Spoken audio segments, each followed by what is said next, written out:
Hello everyone, I hope you're doing well. We're going to take for granted that you've already set up your Google Classroom in the last lesson.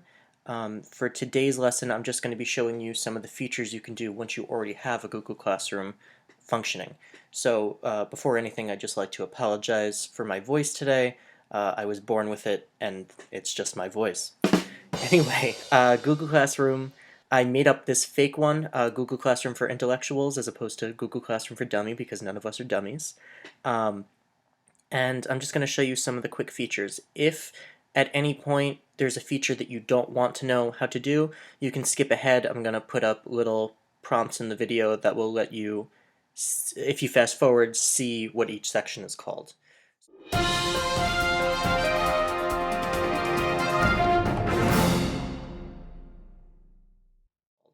So this first one, I'm just going to show you how to make a simple announcement to everybody in the class. Once you have everybody in the class under people, obviously there's nobody in this one because I just made it now, but once you have people in there, if you go to Stream up top, this is your navigation panel by the way, if you go to Stream, you can click here, and anything you send out will be sent to the CPS Cloud email to every student. So the issue is students don't often check the CPS Cloud email, which means they won't usually get alerts from here. So this doesn't come in place of Remind. This would be in addition to the Remind app or something like that. But any kind of announcement you want to share can go here if you just want something that will stay there the whole time. For example, my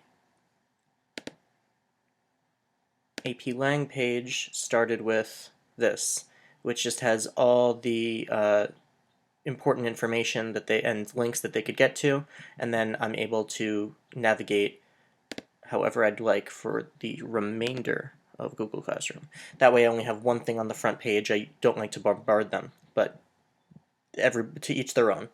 One of the most of what we're going to be doing today comes under classwork, the classwork pane, but if you just want to see me enter something I forgot to mention. So if you just had an announcement, very important update, check your Google Classroom page for information. You have some options. You could submit it to every class you have by clicking the check marks.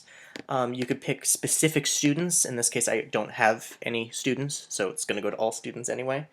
And you could also add a document from your Google Drive, a link to another site. If you don't have a Google Drive, but you have Microsoft Word or Pages and you want to add a file from there, you could do that. The issue with that is if you do Microsoft Word or you do Pages and they don't have those options on their home computer, they either won't be able to open it or they can open it, but the merging will make everything a little skewed.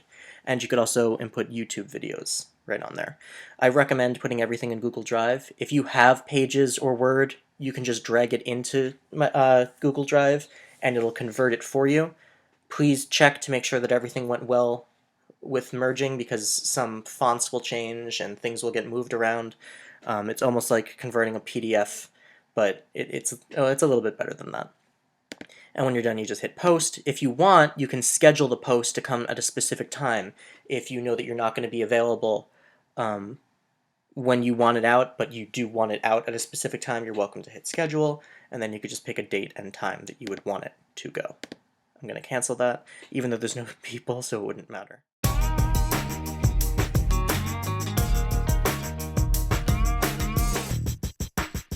So now we're going to get to classwork.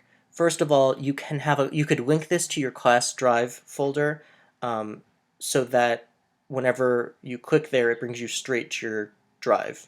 I have it set up so that any student who clicks on class drive folder will see all the lessons and documents already organized and put up there.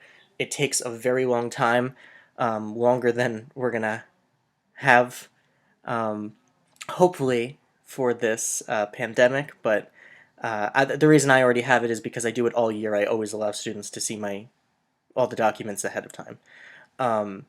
But you're welcome to link that. You could link your Google Calendar in, and if you link your Google Calendar, they could see what the due dates are. Ahead of time, they can see when the next assignment is due. They can see if they forget where an assignment is. You could link it right into here, and they could click, go back and forth.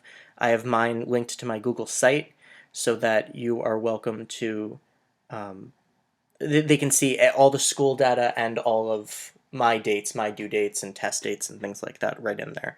So if you have an assignment, you could link it to your Google Calendar and they could go back and forth from there.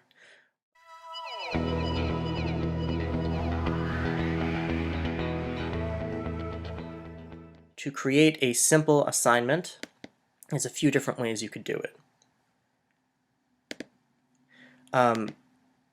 One of the best ways I've found is to make a Google form, which I will show you in a moment. But let's assume that we are just doing a document. I'm just going to call this assignment 1. Doesn't need a name. Instructions, any instructions you want. To give them ahead of time, you could also put it on the page that you're linking it to anyway. Now you could link it to as many classes as you want. You could link it to specific students if you'd like. For points, it's either 100 or ungraded.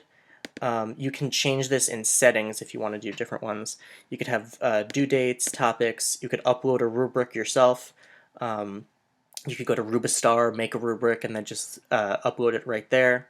And you could have originality reports, which is similar to Turnitin.com, except I believe Turnitin.com looks through far more varied assortment of locations where people could be submitting their work, as opposed to Google Drive, which doesn't have as many places it could look just yet.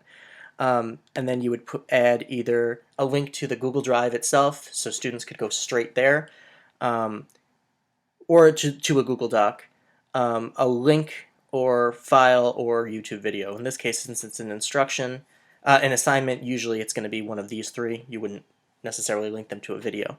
But I'm going to link them to a different Google Drive assignment, and I'll show you why in a second.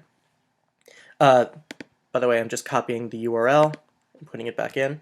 I have 2 different Google accounts, so this one was, the one I'm showing you is just going to be on my other Google account because I already made it there.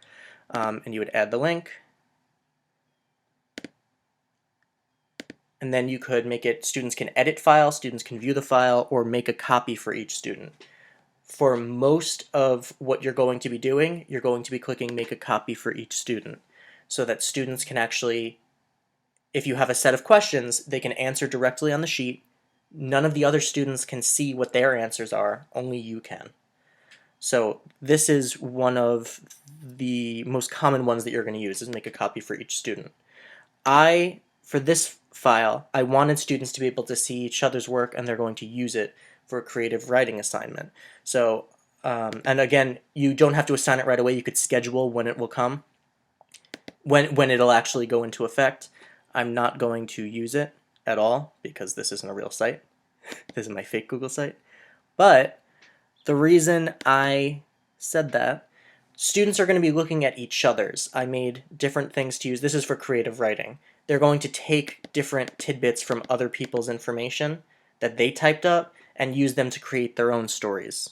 So students went around the last day or two and they started inputting the information into here. They put their name on top, and they did this in their own time. I didn't give them specific time to do it. I told them you have until tomorrow to do it. And they put them all down individually. Now, one of the hard parts about this is you don't necessarily know if a student's going to write something inappropriate.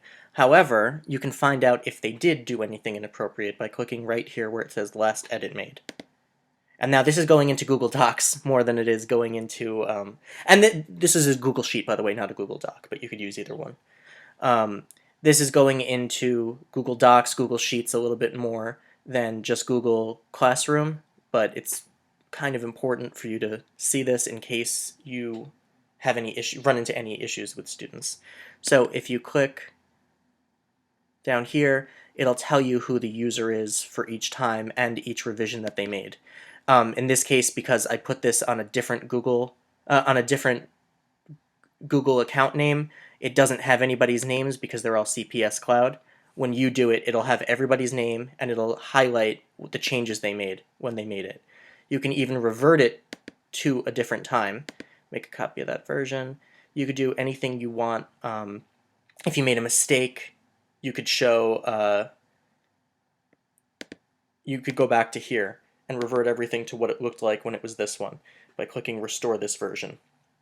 Let me show you how it looks when it's highlighted.